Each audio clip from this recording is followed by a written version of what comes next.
नमो नमः। अमृतवाणी में आप सबों का स्वागत है। मैं संस्कृत शिक्षिका रंजू कुमारी। आज मैं आप लोगों को 10वीं कक्षा का पाठ सुभाषितानी पढ़ाने जा रही हूँ। सुभाषितानी सु जोड़ भाषितानी के मिलने से बना है। सु का अर्थ होता है सुंदर और भाषितानी भास जोड़ अक्ता प्रत्यय मिलने से बना है। भास जोड़ अक्ता प्रत्यय मिलने से शब्द बना भाषित और उसका नपुंसकलिंग एक वचन का रूप बहुवचन का रूप है। उसका नपुंसकलिंग बहुवचन का रूप है भाषितानी। इस प्रकार सुभाषितानी शब्द का अर्थ हुआ सुंदर कही गई बातें। आज हम लोग इस पाठ के बारे में पढ़ेंगे। जैसा कि पाठ के शीर्षक से ही हम लोगों को यह पता चल रहा है कि इसमें जो बातें बताई जाएंगी वो अत्यधिक सुंदर होंगी। कोई भी पाठ जब छात्रों को पढ़ने के लिए दिया जाता है, जब सिलेबस अथवा पाठ्यक्रम जो कहें, जब पाठ्यक्रम में पाठों का चयन किया जाता है तो उसमें बहुत सारी बातों का ध्यान रखा जाता है। उसमें प्रमुख बातें हैं कि इस प्रकार के पाठों का चयन किया जाए जिसको पढ़कर हमारे राष्ट्र के भावी कर्णधार अच्छे बने, उनका संस्कार, उनका चरित्र और उनका भविष्य उज्जवल बने, वो एक सभ्य नागरिक बने। पढ़ाई के साथ साथ संस्कार का बहुत अधिक महत्व होता है। तो इस पाठ के माध्यम से हम लोगों को कुछ व्यवहारिक बातें बताई गई हैं, जो बातें व्यवहार के रूप में हम लोग लाते तो हैं लेकिन समझ नहीं पाते हैं। तो इन सुंदर बातों के द्वारा हम अपने चरित्र को, अपने समाज को, अपने राष्ट्र को और पूरे विश्व को सुंदर बनाएंगे। इस उम्मीद के साथ, इस कामना के साथ अब हम लोग आगे बढ़ते हैं इस पाठ के प्रथम श्लोक की ओर।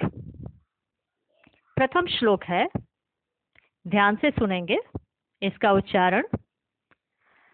आलस्यम ही मनुष्याणाम शरीरस्थो महान रिपुः नास्ति उद्यम समो बंधुः कृत्वा यम नावसीदति। एक बार फिर से हम लोग इसका उच्चारण करते हैं। आलस्यम ही मनुष्याणाम शरीरस्थो महान रिपुः नास्ति उद्यम समो बंधुः कृत्वा यम नावसीदति। इस श्लोक के माध्यम से हम लोगों को यह बताया गया है कि हमारा सबसे बड़ा शत्रु हमारे शरीर में ही विराजमान है और उस शत्रु का नाम है आलस्य। हम अपने शत्रु को, अपने दुश्मन को इधर उधर पास पड़ोस में ढूंढते फिरते हैं, लेकिन हम लोगों को यह पता ही नहीं है कि हमारा शत्रु तो हमारे शरीर में ही स्थित है। इसलिए हमें सबसे पहले अपने सबसे बड़े शत्रु का विनाश करना है, जो है आलस्य। जो मनुष्य आलस्य का त्याग करता है वही जीवन में आगे बढ़ता है और उसी को सफलता मिलती है। अब हम लोग अन्वय के अनुसार श्लोक के अर्थ को देखेंगे। अन्वय के अनुसार इसलिए कि श्लोक में अर्थ के अनुसार शब्द का क्रम नहीं होता है। अर्थ के अनुसार शब्दों को क्रम में रखना ही अन्वय कहा जाता है। तो अब हम लोग अन्वय के अनुसार श्लोक के अर्थ को ध्यान पूर्वक सुनेंगे। इसमें एक शब्द है पहली पंक्ति में ही। ही का अर्थ होता है निश्चय ही। यहाँ इस श्लोक में ही का अर्थ है निश्चय ही। निश्चय ही आलस्यम अर्थात आलस्य मनुष्याणाम मनुष्यों के शरीरस्थ शरीर में स्थित अर्थात शरीर में विराजमान, शरीर में रहने वाला महान रिपुः सबसे बड़ा शत्रु है। आलस्य मनुष्य के शरीर में रहने वाला सबसे बड़ा शत्रु है। रिपुः शब्द का अर्थ होता है शत्रु। इस प्रकार पहली पंक्ति का अर्थ हुआ निश्चय ही आलस्य मनुष्यों के शरीर में विराजमान सबसे बड़ा दुश्मन है, सबसे बड़ा शत्रु है। अब हम लोग दूसरी पंक्ति की ओर चलते हैं। दूसरी पंक्ति में पहला शब्द है नास्ति उद्यम समो। नास्ति उद्यम समो को जब हम लोग इसका अर्थ देखेंगे तो इसको जब अलग करेंगे नास्ति उद्यम समो को, तो इसमें दो शब्द है, न जोड़ अस्ति, और एक और शब्द है उद्यम समो।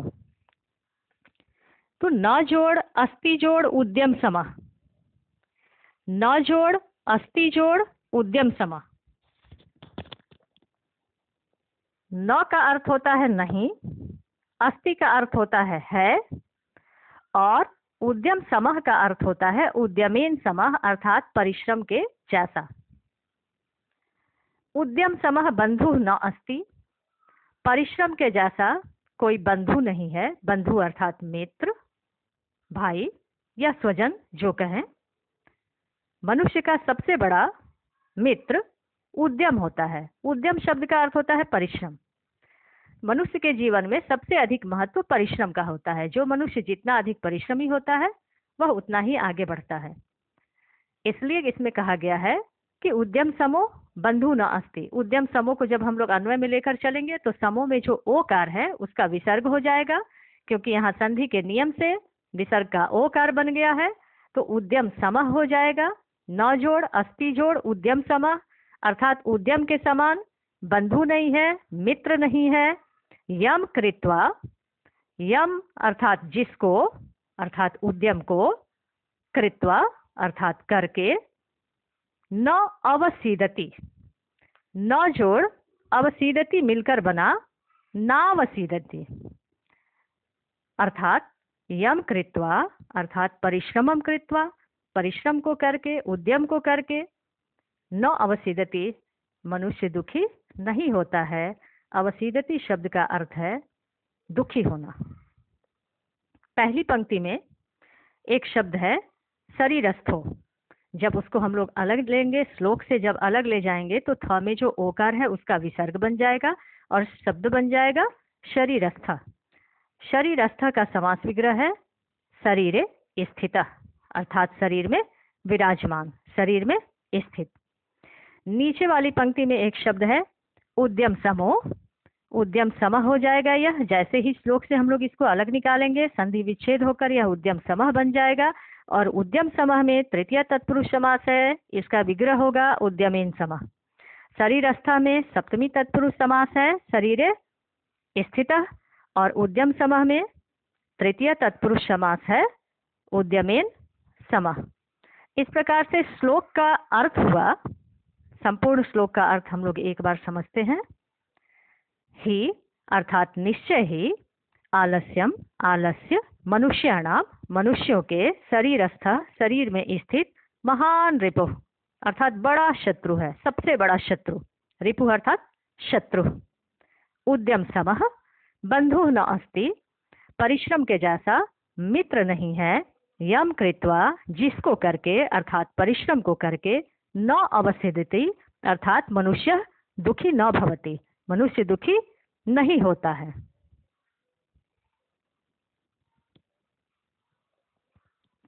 अब हम लोग दूसरे श्लोक की ओर चलते हैं। दूसरा श्लोक है, ध्यान से सुनेंगे उच्चारण इसका। गुणी गुणम वेत्ति, गुणी गुणम वेत्ति, न वेत्ति निर्गुणः।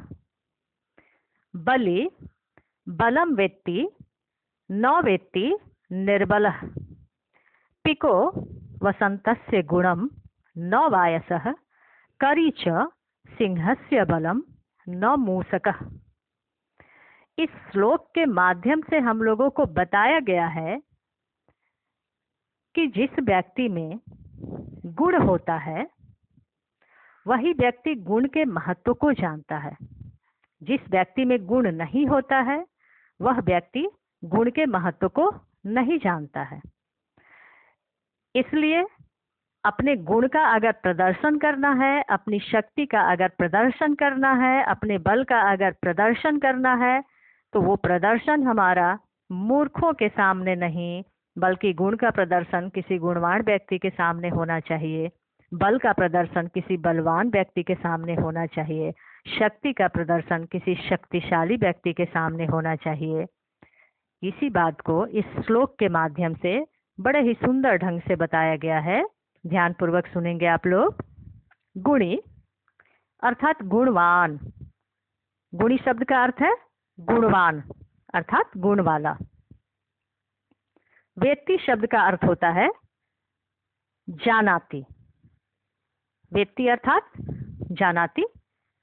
गुणी अर्थात गुणवान, गुणम वेत्ति, गुण को जानता है। निर्गुण न वेत्ति, निर्गुण व्यक्ति नहीं जानता। निर्गुण व्यक्ति क्या नहीं जानता है? गुण को, अर्थात गुण के महत्व को। इसके नीचे है बलि। बलि शब्द का अर्थ है बलवान अर्थात बल वाला। बलम वेत्ति, बल को जानता है। निर्बलः न वेत्ति, निर्बल नहीं जानता। अर्थात जो बलहीन है, जो व्यक्ति निर्बल है, वह बल को नहीं जानता, वह बल के महत्व को नहीं जानता। उसके बाद है पिको। जैसा कि हम लोग पहले श्लोक में भी यह जान चुके हैं कि ओकार का विसर्ग हो जाएगा। अधिकतर विसर्ग का ओकार बन जाता है संधि के नियमानुसार, इसलिए यहाँ भी पिको की जगह पर पिका हो जाएगा। पिक शब्द का अर्थ होता है कोयल। पिकः अर्थात कोयल। वसंतस्य गुणम, कोयल वसंत ऋतु के गुण को जानता है। वायसः न, वायसः शब्द का अर्थ होता है कौआ। वायसः अर्थात कौआ, पिकः अर्थात कोयल।